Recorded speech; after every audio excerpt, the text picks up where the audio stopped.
Bienvenidos a Esto no es política, el podcast donde charlamos sobre temas prohibidos de tocar en la mesa familiar. Si te gusta discutir de política, cultura, historia o economía, este es tu espacio. Hola a todos y bienvenidos a un nuevo programa de Esto no es política, el programa en donde ya casi que semanalmente nos estamos juntando acá para hablar de diferentes temas y temáticas en torno a la política, tanto internacional como nacional y otros temas relacionados. Estoy aquí con Diego Ayoroa, que igual es miembro de la Sociedad Científica de Ciencias Políticas. Para los que les estén interesando temas como qué va a ser de la oposición, qué va a pasar en las siguientes elecciones del 2025, este episodio seguramente va a ser de su agrado, pues estamos con Amparo Vallivian, quien además de ser economista, se ha anunciado como precandidata a la presidencia en 2025. ¿Cómo estás, Diego? ¿Qué tal? Mucho gusto tenerte aquí. ¿Qué tal, Gabo? Como siempre es un placer estar en este programa nuevamente, con temas apasionantes que creo que es importante que la población discuta en general, ¿no? Mucho más anticipándonos a algo tan importante, un evento tan magno como son las elecciones para el 2025. Como bien lo decías, ahora tenemos a Amparo. Personalmente yo la conozco ya de tiempo, hemos tenido la fortuna de poder trabajar en varios temitas, algunos personales y otros ya más capacitados, ¿no? Entonces estoy seguro de que la excelencia de nuestro invitado hoy día nos va a dejar mucho de qué hablar. Estimada Amparo, nos interesaría primero que nos cuente un poco de su persona, por qué también es que decidió presentarse a precandidata, y ya a lo largo del episodio vamos a ir hablando sobre todo del tema de la propuesta de un partido único, que creo que es sumamente interesante, así como analizar igual algunos desafíos y aspectos que usted ha mencionado en columnas de opinión y en un par de entrevistas sobre lo que se viene para el 2025 en Bolivia y también sobre cómo usted quiere perfilar a la oposición para presentarse en las elecciones. Así que primero nos gustaría que nos comente un poco de su perfil y por qué ha decidido presentarse a la precandidata. Muy bien, muchas gracias a ustedes, tanto a Diego como a ti, Gabriel. Encantada de estar aquí y un saludo para todos los que nos escuchan. Bueno, yo soy, como dijiste, economista. Tengo un PhD en econometría y un máster en economía matemática por la Universidad de Rice en Houston, Texas. He trabajado en varios tipos de instituciones, en el sector diplomático, he trabajado en la empresa privada, en el sector público y en organismos internacionales. Actualmente estoy jubilada del Banco Mundial desde hace poco más de 5 años y vivo de mi jubilación. Tengo 3 hijos que ya están adultos y viven por su cuenta. Y en el tiempo que he estado desde que me jubilé aquí viviendo en Bolivia, realmente me preocupa mucho cómo el país ha sido destruido, una riqueza enorme que heredó el movimiento al socialismo de casi 60.000 millones de dólares fue totalmente desperdiciada. Yo no creo que en los años que me quedan de vida Bolivia vuelva a tener una oportunidad así. También se ha destruido mucho la institucionalidad democrática y creo que eso hay que pararlo y estamos aún a tiempo de pararlo. Las elecciones del 2025 creo que son la última oportunidad. Y entonces, por eso y porque amo a mi país, porque verdaderamente yo me siento muy agradecida con Bolivia. Yo creo que muchas de las cosas que he podido hacer en mi vida son gracias a que soy boliviano, las oportunidades que yo he tenido y que han tenido mis hijos. Y yo le quiero devolver al país lo que el país me ha dado a mí. Entonces, es por ese motivo que pienso que no podemos permitir que el MAS vuelva a ganar las elecciones del 2025. Para mí es así de claro. Si alguno de los que escucha quiere que el MAS vuelva a ser gobierno en 2025, pues le recomiendo que pare de escuchar esta sesión, porque de eso se trata, de evitar que el MAS gane las elecciones del 2025, porque si las ganara, yo creo que ya las elecciones del 2030 van a ser como en Venezuela o en Nicaragua. Vamos a ser un país totalmente distinto. Ahora, si queremos que no gane el MAS, ¿cómo lo hacemos? Yo no veo otro camino que un camino de unidad. Yo nunca he hablado de partido único, por si acaso, eso quiero corregir. Yo creo que eso sería antidemocrático, tener un partido único. Yo he hablado de una candidatura única de oposición y creo que esa es la única forma que se le puede ganar al MAS. Si alguien tiene otra fórmula, que por favor me la cuente, porque yo no veo. Ahora, ¿cómo se puede ganar? ¿Cómo se puede lograr tener un candidato único? No es como mucha gente piensa de que los candidatos se tienen que poner de acuerdo entre ellos y decidir quién se baja y quién se queda. No es así, es una discusión que nunca va a acabar, no funciona de esa manera. Entonces yo en el artículo donde lancé mi precandidatura propuse dos métodos. El método venezolano, que es con primarias de la oposición, y el método mexicano, que es vía encuestas. Y un par de semanas después salió Comunidad Ciudadana con otro método, que es las PASO, que también son primarias, pero son un poco distintas que las que se hicieron en Venezuela. Yo pienso que los candidatos tenemos que reunirnos, los precandidatos tenemos que reunirnos alrededor de una mesa y escoger un método, ponernos de acuerdo en un método y luego aplicarlo y comprometernos todos a respetar el resultado del método que se escoja. Para abordar un poquito este punto, yo quisiera consultar un poquito sobre estos métodos que se han mencionado en las columnas de opinión e incluso en algunos lives que pudimos ver por fortuna. Se cuestionaba el tema de la antidemocracia, que es antidemocrático tratar de buscar un candidato y pedir que se baje el resto, ¿no? A la hora de la hora, si vamos a buscar el candidato, tiene que ser mediante la votación del pueblo y eso es algo innegable, que todos estamos de acuerdo, ¿no? Sin embargo, la fórmula que ofrece Comunidad Ciudadana parece ser un paso muy tibio, como siempre nos lo ha demostrado ser, para poder llegar a ese fin.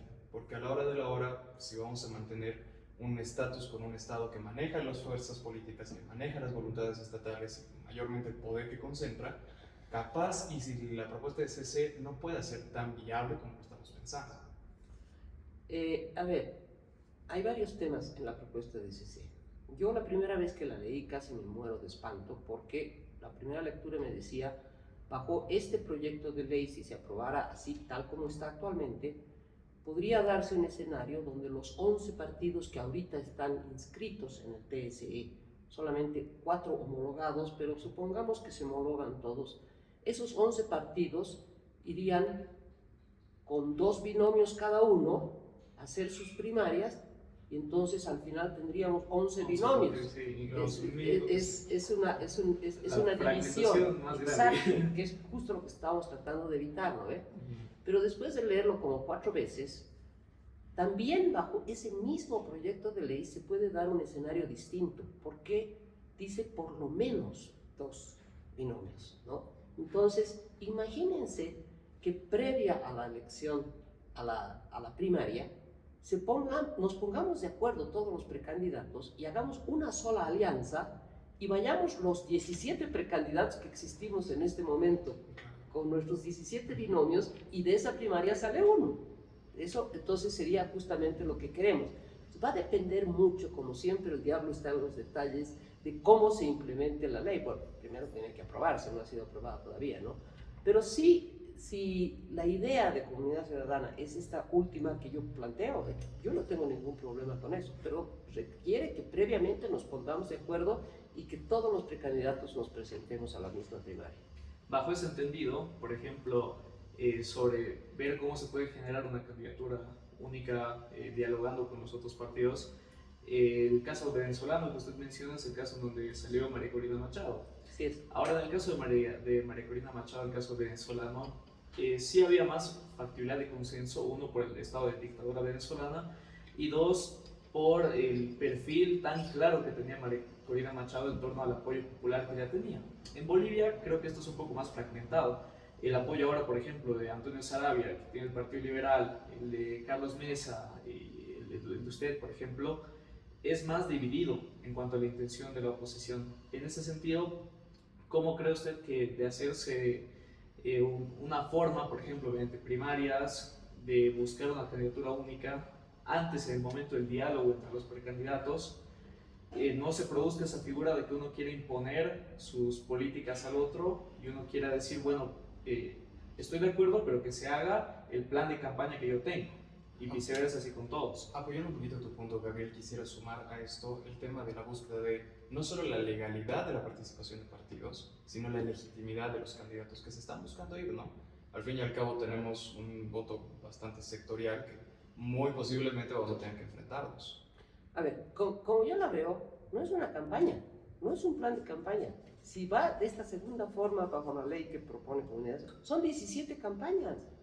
Cada uno de nosotros hacemos nuestra propia campaña y cada uno tratamos de seducir al electorado. Cada uno tendremos propuestas distintas y los votantes, los ciudadanos bolivianos que van a votar, escogerán al candidato que le parece mejor, al programa y a la propuesta que le parece mejor. Eso es. Sobre este punto leía un poco sobre 3 factores que usted ve que son primordiales para poder llegar a esta propuesta del partido, ¿no? Que sería el fondo que se va a aplicar a una sola candidatura, que va a ser financiamiento en conjunto, la gran cantidad de votantes que podrían ir para un solo candidato de oposición, y un tercer punto que no recuerdo muy bien, pero me gustaría que pueda hablarnos un poquito más sobre justamente esos 3 factores. El Fondo Único a mí me parece una idea brillante, es una idea que no es mía, es una iniciativa de empresarios y ciudadanos bolivianos que viven en Estados Unidos, sobre todo, aunque también hay algunos que viven aquí. Y la idea es que los candidatos o los precandidatos no tengamos que ir a pedir financiamiento a personas que tienen mucho dinero y que normalmente financian las campañas políticas, porque primero se fragmenta el dinero que puedan dar ellos entre muchos, y segundo, el candidato termina debiéndole favores al financiador, que no es deseable, ¿no es verdad? Pero si se los pide otra persona que está por fuera de las candidaturas, entonces ya nadie le debe favores a nadie y el dinero se concentra en lugar de dividirse. Y además es un dulce, pero es un chupetín delicioso para todos los precandidatos. Yo quiero salir el candidato único porque ya tengo este fondo, ¿no? Claro. Entonces es un incentivo muy grande para que se dé esta unidad. Me parece buenísimo y espero que tenga bastante éxito. Perdón, el segundo tema que me dijiste era... Recuerdo dentro del live que tuvo que comentaba justamente que el candidato a oposición partía con un 45% de voto del anterior. Sí, ¿por qué 45? Porque en la elección del 2020 la oposición al MAS sacó 45%. Todos los que no querían que sea MAS sacaron 45%. Entonces parece bastante fácil poder ganarle al MAS, solo necesitamos 5% más un voto, ¿no? No está tan lejano. Es más, yo pienso que es posible ganar en primera vuelta. Como estudiantes teníamos una consulta a la hora justamente de ver el sistema electoral y cómo es el comportamiento del electorado, que justamente Bolivia tiene un voto, como lo mencioné hace un momento, muy sectorial. Entonces, el momento en el que esa oposición de un 45% vea que el candidato que muy devotamente, podemos poner de ejemplo los camachistas, no vean que un cruceño está yendo a la representación de la oposición, se baje y aumente la posibilidad de votos nulos y votos blancos. O un liberal muy comprometido que vea que comprometido. no es el salario que va a decir, no, buscamos el Estado y que todo es libre mercado también, ¿no?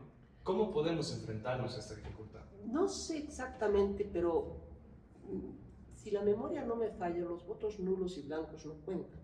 Claro.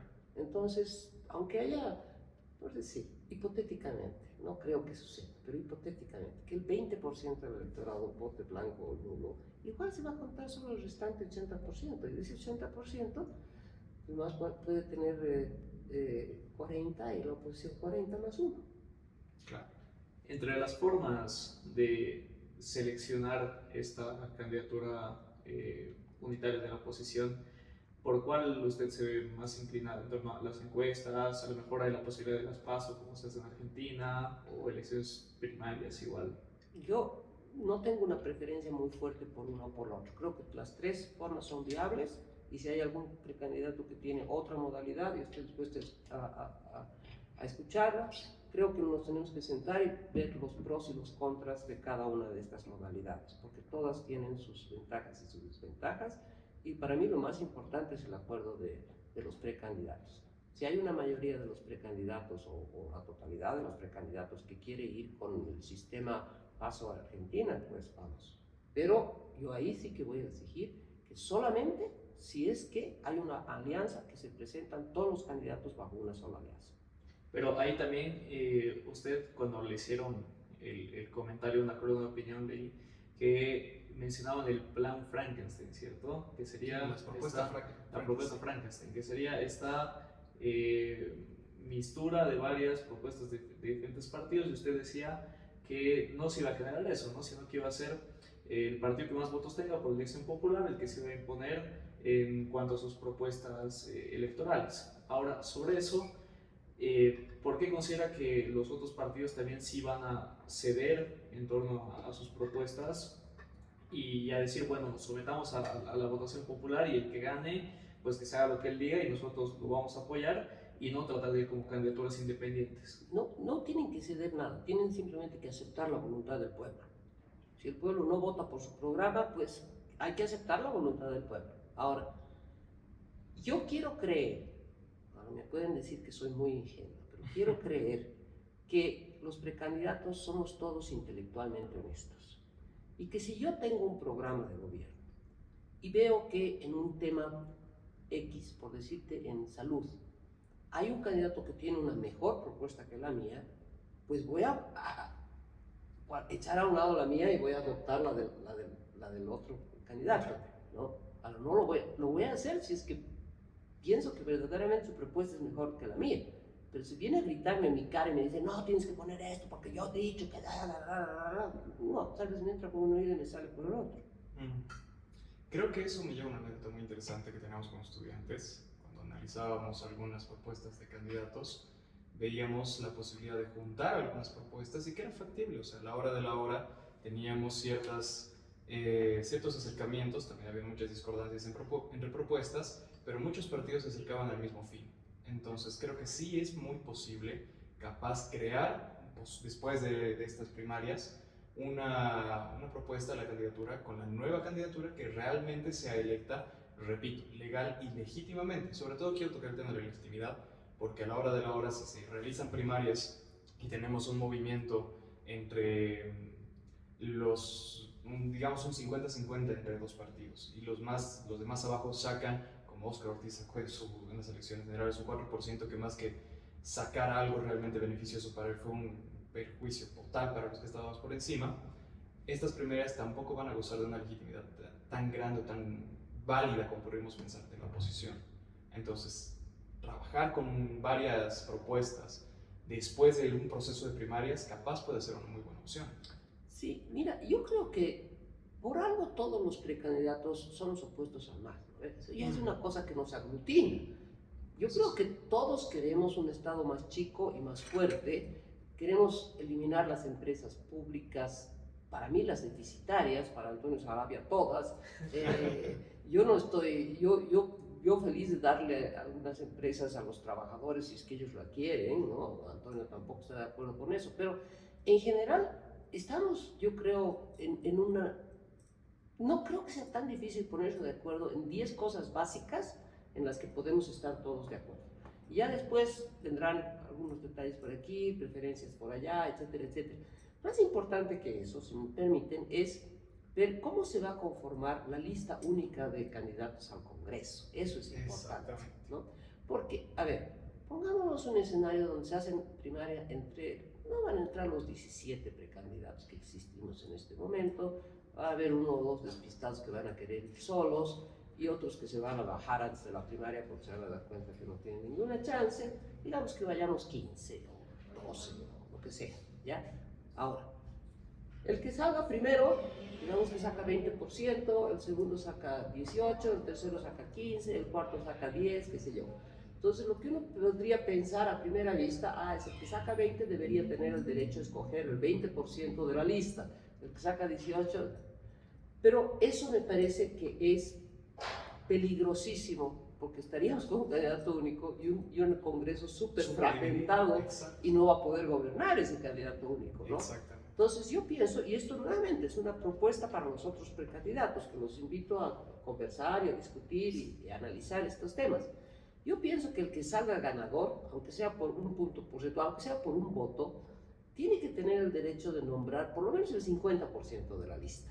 Y el otro 50% de la lista se reparte en proporción a los votos que ha sacado cada uno. Algo así, de manera que esa persona que salga elegido candidato único o que salga elegido presidente pueda gobernar con una mayoría apreciable en el Congreso, una fuerza apreciable en el Congreso. En pro de la buena gobernabilidad. Exactamente. Hay muchas trabas en el Congreso. Sí. Esto me recuerda mucho, Gabriel, a la democracia pactada que alguna vez vimos en la historia. No sé si realmente podemos contar con que haya una democracia pactada solo a nivel de oposición, porque a la hora de la hora nos vamos a enfrentar a un monstruo oficialista que va a tener una representación muy grande y quizás esta distribución en la Asamblea, en el Senado, en todos estos puestos que se ostenta obtener, va a pelear también contra una organización muy grande que ostenta mucha más fuerza. Sí, pero así es la democracia, ¿no? Claro. Ese es el juego democrático, está bien. Sobre las propuestas, usted igual mencionaba en una columna que leí que Bolivia tiene dos problemas esenciales ahora mismo: la carencia democrática y la crisis económica, obviamente. Para adelantarnos un poco los documentos que entiendo está elaborando en torno a diferentes propuestas, sobre todo el tema económico, creo que es aquí la mayoría de los bolivianos ya están metiendo dólares al colchón y le está asustando mucho la situación. ¿Cuáles son las propuestas que usted considera necesarias para el tema económico? Yo para empezar creo que hay que reducir mucho el tamaño del Estado y eso pasa por reducir la cantidad de empleados públicos, que si la memoria no me falla, como que se ha cuadruplicado durante la gestión. Es una gastadera de plata impresionante. Y las empresas públicas que también son la gran mayoría deficitarias. Somos los ciudadanos bolivianos que estamos financiando con nuestros impuestos esos déficits. Es una barbaridad pedirle eso a un país que no es rico.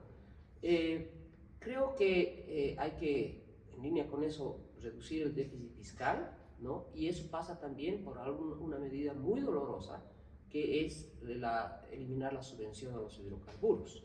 Eso es algo que ningún político va a querer decir, pero yo soy una persona honesta y yo les digo a todos los que me están oyendo, que sea cual sea el próximo presidente de la República, que les prometa que no van a eliminar los subsidios, les está mintiendo,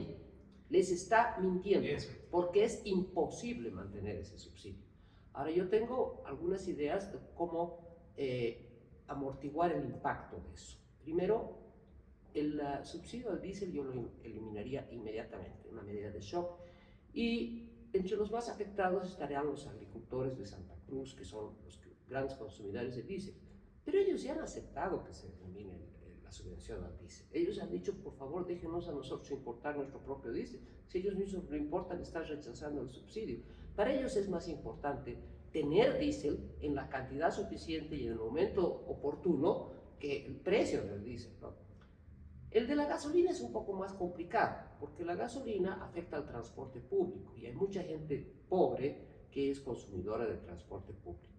Entonces, yo estoy pensando amortiguar el impacto sobre los consumidores, sobre todo urbanos, del transporte público, entregando un subsidio.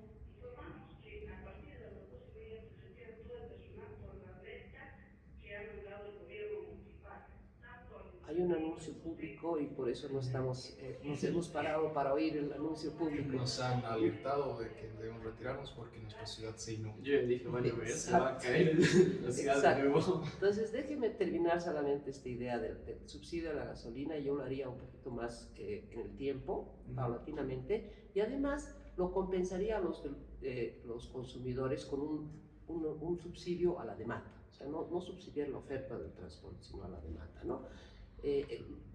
No es fácil, operativamente no es fácil, y hay que hacer los cálculos de cuánto costaría eso, pero yo creo que es muchísimo menos que lo que se gasta en subsidio. Eso por un lado. Después está el tema de los dólares, ¿no? Tipo de cambio, reservas internacionales. Bueno, ¿de dónde vienen la gran mayoría de los dólares? Vienen de las exportaciones, de las remesas muy poquito, ¿ok? Y vienen de algunos créditos internacionales, no todos.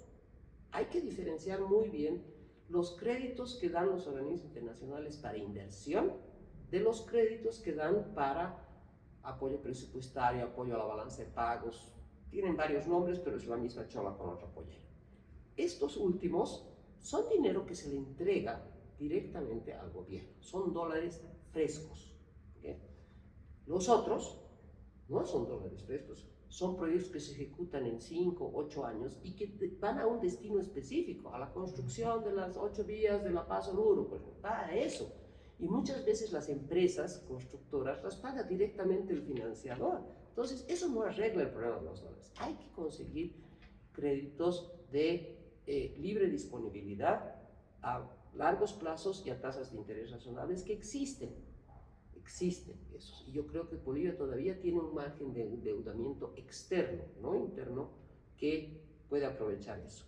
Entonces, eso en cuanto al tipo, además que yo soy partidario de un tipo de cambio flexible.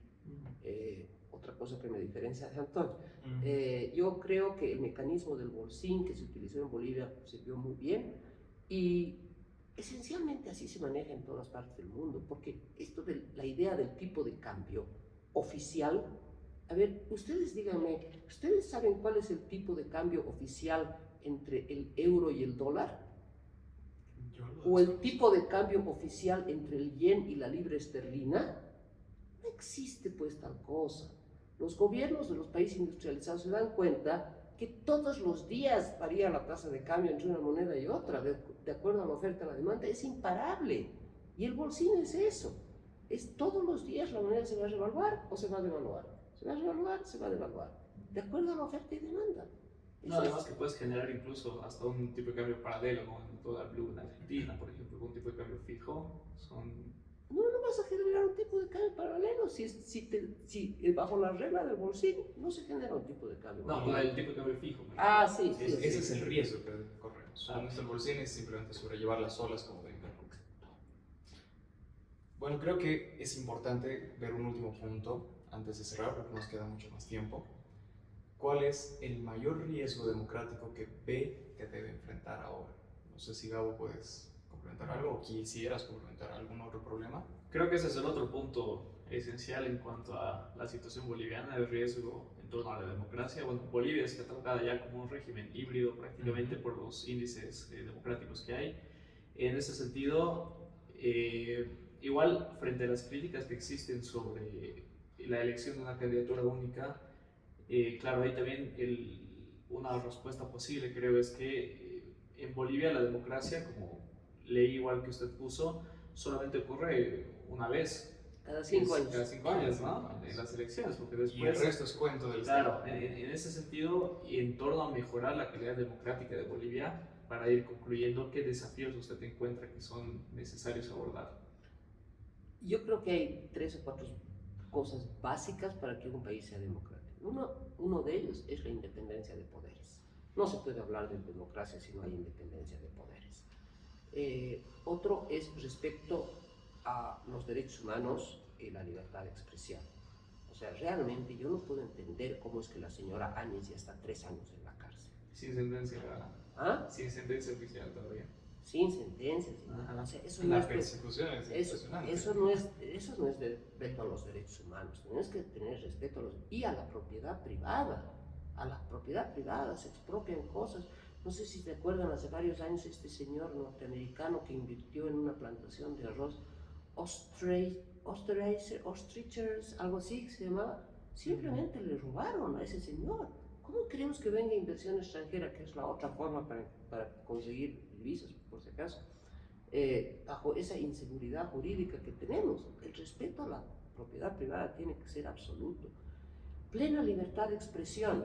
No puedo decir de que no hay libertad de expresión en este momento. Yo acabo de criticar varias cosas del MAS y no creo que me van a meter a la cárcel por eso.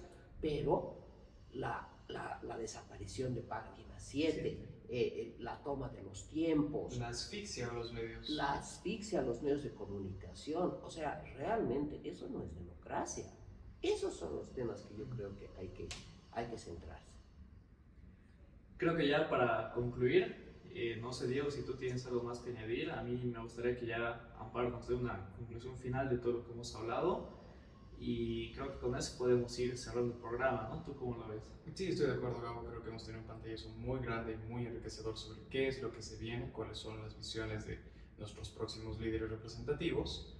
Y agradecer una vez más a Amparo. Le pedimos un cierre para todos los que nos están escuchando.